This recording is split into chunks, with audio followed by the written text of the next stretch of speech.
सुप्रभात मेरे प्यारे बच्चों, कैसे हैं आप सभी। आशा है आप सभी अपने अपने घरों पर सुरक्षित होंगे। तो आज है हमारी हिंदी की क्लास। चलिए प्रारंभ करते हैं आज की हमारी हिंदी की क्लास। हमारी पिछली कक्षा में हमने हमारा पाठ 14 मीठी बोली समाप्त कर दिया था। उसके क्वेश्चन आंसर्स हैं, उसकी एक्सरसाइज है, सब हमारा समाप्त हो गया था। आज हमें पाठ 16 से स्टार्ट करना था, पर जो पाठ 16 है, सृष्टि निश्चय ही सुंदर है, ये पाठ हमने स्किप कर दिया है, मतलब कि छोड़ दिया है। ये पाठ हम नहीं करने वाले हैं, इसलिए इसके बाद वाला जो पाठ है, पाठ नंबर 16, 15वां पाठ हमने छोड़ दिया है। तो आज हम प्रारंभ करेंगे हमारा पाठ 16, सच्चा बालक। अपनी पाठ्य पुस्तक निकाल दीजिए। हिंदी की पाठ्य पुस्तक में आपको पेज 95 निकालना है। पेज नंबर 95, पाठ 16, सच्चा बालक। ये आज हम प्रारंभ करने वाले हैं। पाठ 16, सच्चा बालक। ये किसने लिखा है? ये एक प्रेरक प्रसंग है जो डॉक्टर विशंभर राय ने लिखा है। क्या है ये? एक प्रेरक प्रसंग है जो डॉक्टर विशंभर राय जी ने लिखा है। इसे स्टार्ट करने से पूर्व मैं आपको बताना चाहूंगी कि जैसे यहाँ लिखा है, आप देख सकते हैं, हम बड़े होते हैं, जब बच्चे होते हैं, फिर बड़े होते हैं, फिर जवान होते हैं, फिर बूढ़े होते हैं, हर स्टेज में जाते हैं। हमें बढ़ने के लिए किस चीज की आवश्यकता होती है? अच्छे खुराक की, मतलब अच्छे भोजन की। हम अच्छा भोजन खाएंगे तो तंदुरुस्त रहेंगे और बढ़ेंगे। उसी तरह से कभी आपने प्लांट्स को बोया है? एक बीज को अगर आप डाल दें मिट्टी में और निरंतर उसे पानी देते रहें, तो वह भी एक वृक्ष में या एक पौधे में परिवर्तित हो जाता है। ठीक है, तो आपको मालूम है खाद किससे बनती है? खाद कैसे बनाई जाती है? जो हम पेड़ पौधों में डालते हैं। कई बार क्या होता है, जो हमारे घर में बचे हुए छिलके होते हैं, सब्जियों के छिलके होते हैं, फलों के छिलके होते हैं, उनको डिकम्पोज करते हैं और उसमें से भी एक शुद्ध और अच्छी खाद बनाई जाती है, जिससे उसे हम डालते हैं पेड़ पौधों में, तो वो बहुत ही अच्छे हो सकते हैं। तो ये एक स्टोरी एक सच्चे बालक की है। चलिए प्रारंभ करते हैं आज की हमारी क्लास। सच्चा बालक।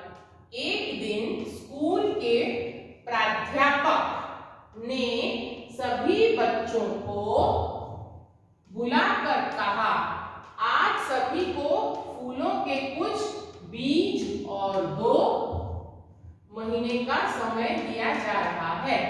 एक बार की बात है, एक स्कूल के प्राध्यापक मतलब प्रिंसिपल, एक स्कूल के प्रिंसिपल ने सभी बच्चों को बुलाया और कहा, आप सभी को क्या दिया जा रहा है? फूलों के कुछ बीज दे रहा हूं।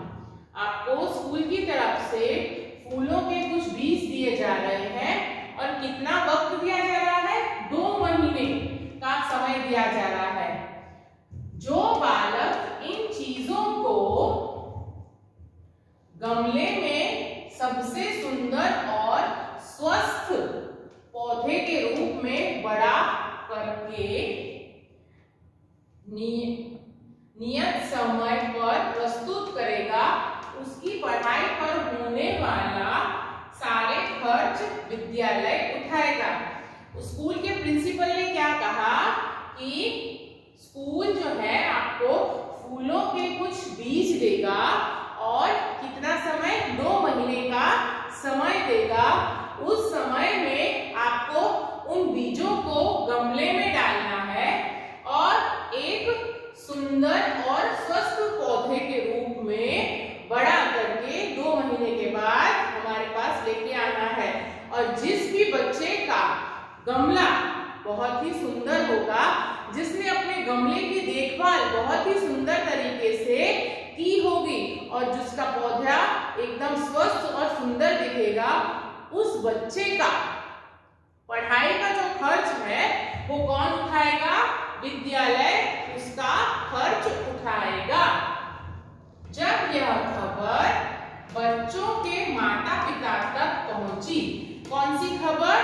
कि अगर जो बच्चा अच्छा पौधा लगाएगा गमले में तो उसका जो खर्च है, विद्यालय का खर्च जो है वो विद्यालय ही उठाएगा। यह बात जब बच्चों के माता पिता तक पहुंची तो वे बड़े खुश हुए। बीज बोने, उगाने और उनको बड़ा करने में वे भी अपने अपने बच्चों की मदद करने लगे। मतलब बच्चों के माता पिता को जब मालूम चला कि स्कूल जो है एक तरह से एक स्कॉलरशिप दे रहा है, जो उन्होंने हमें बीज दिए हैं और 2 महीने का वक्त दिया है, उस दरमियान जो सबसे अच्छा पौधा लगाएगा अपने गमले में उसे स्कूल स्कॉलरशिप देगा।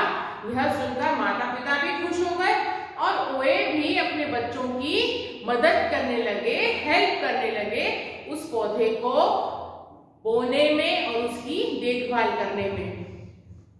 ये पूरा पृष्ठ एक बार फिर से रीड करेंगे। एक दिन स्कूल के प्राध्यापक ने सभी बच्चों को बुलाकर कहा, आज सभी को फूलों के कुछ बीज और 2 महीने का समय दिया जा रहा है। जो बालक इन बीजों को गमले में सबसे सुंदर और स्वस्थ पौधे के रूप में बड़ा करके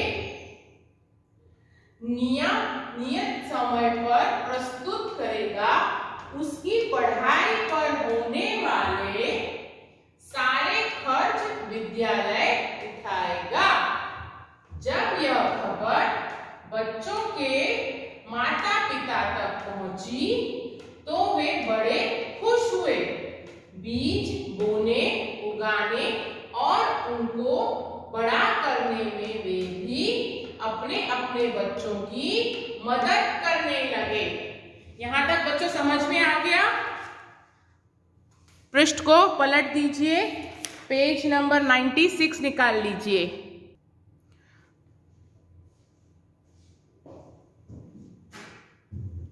श्यामू एक माली का बेटा था। एक लड़का था जिसका क्या नाम था? श्यामू। वो एक माली का बेटा था। बागवानी का काम उसे विरासत में मिला था। बागवानी मतलब गार्डनिंग। गार्डनिंग का काम उसे विरासत में मिला था। विरासत मतलब उत्तराधिकारी। जैसे हमारे घर के फैमिली बिजनेस भी होते हैं। किसी के घर में उसके पापा अगर डॉक्टर है, उसके दादा डॉक्टर है, दादा के दादा डॉक्टर है, तो वो बच्चे को वो डॉक्टरी जो है वो विरासत में मिलती है।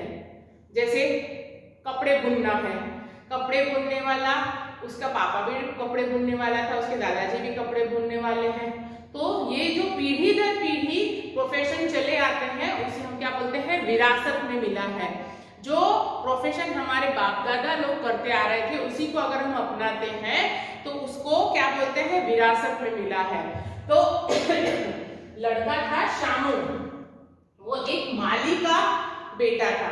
माली जो पेड़ पौधों की देखभाल करता है, उसे बागवानी मतलब गार्डन को कैसे अच्छा रखना है, कैसे सुंदर बनाना है, कैसे स्वस्थ रखने हैं पौधों को, वो उसे विरासत में मिला था। क्योंकि उसके पापा क्या थे?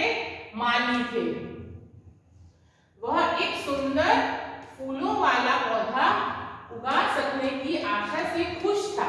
उसको तो ऐसा था कि स्कूल से उसे जो बीज मिले हैं उससे वो एक सुंदर सा पौधा बनाएगा। इस वजह से वो बहुत खुश था। उसने गमले में बीज बो दिए और समय समय पर उन्हें पानी और खाद देता रहा। उसने क्या किए? स्कूल से जो बीज उसे दिए गए थे उसने एक गमले में उसे बो दिए और टाइम टाइम पे समय समय पर उसे वह पानी देता रहता था। परंतु 2 सप्ताह बाद भी वे बीज अंकुरित नहीं हुए।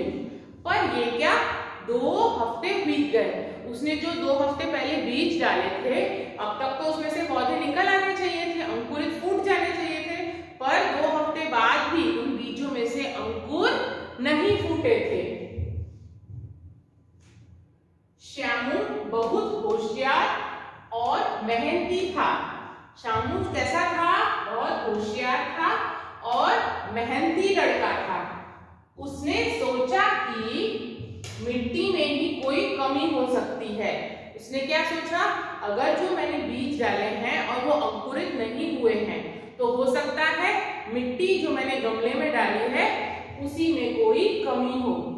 अतः उसने गमले की मिट्टी बदलकर बीज बो दिए। उसने गमले में से मिट्टी वो निकाली, दूसरी मिट्टी डाली और उसमें उसने बीज को बो दिया। फिर भी वे बीज नहीं उगे। दूसरी मिट्टी डालने के बाद भी वे बीज नहीं उगे। शामू निराश हो गया। शामू बहुत निराश हो गया, उदास हो गया। आखिर नियत दिन आ गया। आखिर वह दिन आ गया जब शामू को वह गमला लेके स्कूल में जाना था। सभी बच्चे सुंदर पौधे लिए अपने अपने माता पिता के साथ स्कूल में इकट्ठा हुए। सब बच्चे जो थे अपने अपने पौधे, अपने अपना गमला लेकर अपने पेरेंट्स के साथ, अपने माता पिता के साथ स्कूल में इकट्ठा हुए। शामू खाली गमला लिए पंक्ति में सबसे पीछे खड़ा हो गया। शामू जो था वो खाली गमला लिए, इस चित्र में आप देख सकते हैं, यह है शामू जो खाली गमला लिए हुए, उसके गमले में देखिए कोई भी पौधा नहीं उगा हुआ है। वो पंक्ति में मतलब लाइन में सबसे आखिर में जाकर खड़ा हो गया। इस पेज का रीडिंग एक बार फिर से करेंगे। शामू एक माली का बेटा था। बागवानी का काम उसे विरासत में मिला था। वह एक सुंदर फूलों वाला पौधा उगा सकने की आशा से खुश था। उसने गमले में बीज बो दिए और समय समय पर उन्हें पानी और खाद देता रहा। परंतु 2 सप्ताह बाद भी वे बीज अंकुरित नहीं हुए। शामू बहुत होशियार और मेहनती था। उसने सोचा कि मिट्टी में ही कोई कमी हो सकती है। अतः उसने गमले की मिट्टी बदलकर बीज बो दिए। फिर भी वे बीज नहीं उगे। शामू निराश हो गया। आखिर नियत दिन आ गया। सभी बच्चे सुंदर पौधे लिए अपने अपने माता पिता के साथ स्कूल में इकट्ठे हुए। शामू खाली गमला लिए पंक्ति में सबसे पीछे खड़ा हो गया। आया बच्चों इतना समझ में? बच्चों आज के लिए इतना ही। आज की कक्षा हम यहीं पे समाप्त करते हैं। अगली कक्षा में हम इसके आगे का पार्ट का रीडिंग करेंगे और इसे आपको मैं एक्सप्लेन कर दूंगी। इसको घर पे 1 से 2 बार रीडिंग करके देखिए और कुछ नहीं समझ में आया तो मुझसे पूछ सकते हैं। चलिए आज के लिए इतना ही, फिर जल्द मिलेंगे। तब तक के लिए धन्यवाद।